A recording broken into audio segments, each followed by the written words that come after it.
Yan, hello po. Ay, lalagay na lang natin, kinat ko na kanina. So, lalagay ko po ito sa part 2 para ano na, nawalan po kami ng internet. Yan.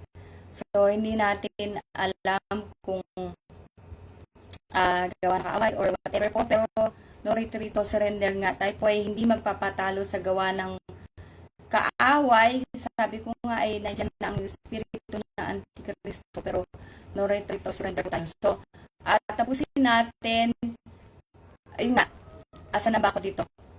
Ito tayo sa ano po, sa last verse ko, Malakay 3:11, begin by being honest, do honest people rob God, but you rob me day after day. You ask, how we rob you? That I am the offering, that's how, and now under a curse, the whole lot of you because you're robbing me. Bring your full tithes to the temple treasury so that there will be ample provisions in my temple. Test me in this and see if I don't open up heaven itself to you and pour out blessings beyond your wildest dreams. For my part, I will defend you against marauders, protect your fields and vegetable gardens against plunderers, the message of God of the angel armies. Glory to God. So, basahin ko na Tagalog po, Malakias 3:8-11, ABB. Ang tanong ko na may matuwid, ang pagnakawan ng tao ang Diyos. Ngunit pinagnanakawan niyo ako sa paanong paraan sa mga ikasampung bahagi at sa handog. Isinapa ko yung sapagkat ako ay pinagnanakawan ng buong bansa. Dali niyo ng buong buo ang inyong mga ikasampung bahagi sa tahanan ng Diyos upang matugunan ang pangangailangan sa aking tahanan. Subukin mo ako sa bagay na ito kung di bubuksan ang mga bitana ng langit.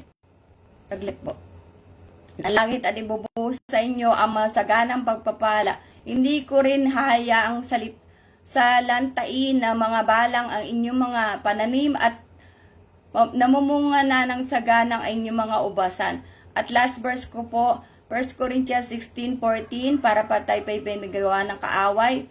Sa ESV po, let all that you do be done in love. Glory to God po. At ito sa dalawang attributes po ng Panginoon, mga katangian ng Diyos. God is omnipotent, He is all-powerful.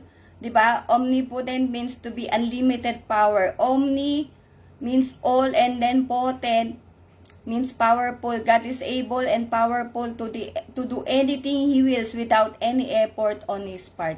So kung tayo ay ganun kasama, sabihin mo ng galit ang Diyos, gusto yung tapusin na lahat, hindi na gusto na Diyos, hindi na hayaang ang tayo makapagsisi, maligtas pa ang maraming tao. 8.2 billion ang meron sa buong mundo.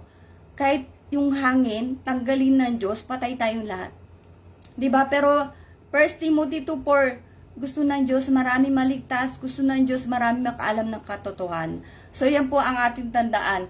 At ito pa ay God is omniscient. So He is all-knowing. So wag tayong padaya sa ating mga puso na talaga madaya, na akala mo hindi sa atin ang tayo, kahit yan ay New Testament, Old Testament, yan po ay salita ng Diyos. At galing nga, di ba, pinagnanakawan natin ang Diyos. Kaya tayo po ay wag maging rebelde sa Diyos na ayaw mo ibigay ang tithes. Sabi ko, unti-unti. Meron pa tayo natitirang konti panahon. Hindi ko alam po, baka bigla-bigla kasi para magnanakaw pa, di ba? So hanggat, yung nga sabi ko, ako ay magsasalita habang tayo po ay may lakas na ginagamit po ng Panginoon, yung mga importante i-share natin. Yan, pero pag tayo naabutan po, wag sana tayo dumating sa pagsisisi na sana nakinig ako. Yan po, 'di ba? Purihin po ang Panginoon at yan po sa ating mga kaibigan, sana po tayo po ay minatutunan, 'di ba? Tayo po ay magbungkal sa salita ng Diyos, ang Diyos ay malalim. Yan, pero pag tayo nagbungkal, ang Diyos magpapakilala sa iyo, ang Diyos, lahat ng kahilangan mo, imposible pa yan. Huwag mo na isiping imposible dahil walang imposible sa Diyos. Napapurihin po ang Panginoon, tayo po'y manalangin. Dakilang Diyos, minsan pa, salamat pong muli. Lord, nawala man kami ng kuryente o Diyos ng internet. Ngunit salamat sapagkat ikaw ang Diyos na tumutulong. Panginoon, kami nagbalik, no retreat, no surrender, O Diyos. Hindi mo hahayaang ang iyong mga salita ay hindi mahayag. Hindi mo hahayaang ang iyong mga anak ay mapahiya. Salamat po, Ama, at kagaya nga ng pagpapalakas na binibigay mo, O Diyos, kami naman, Panginoon, ay lalakas. O Diyos, kagaya ng pagmamahal na binibigay mo sa bawat isa sa amin, O Diyos, mamahalin namin ang mga taong hindi namin kilala, ang mga tao, O Diyos, na hindi ka mahal-mahal, Panginoon, sapagkat ikaw ang una nagmahal. Salamat po, Ama, magpagaling ka na may sakit, maging ang iyong abang lingkod, O Diyos, ikaw maglaan na lahat aming pangangailangan. Sa mga sa nagdaang bagyo, patuloy mo silang tulungan, O Diyos.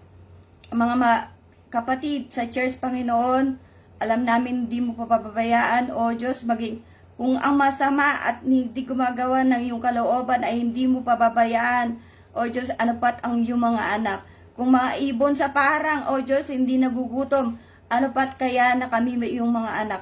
Salamat po, Ama. Dalangin namin na dagdagan mo ang pananampalataya ng bawat isa, O Diyos, kami lamang ay magtiwala sa iyong kapangyarihan, sa iyong kabutihan. Salamat po, pinupuri ka namin in Jesus' name. Amen. So, ayan po, see you all tomorrow. Meron po akong live by the grace of God tomorrow.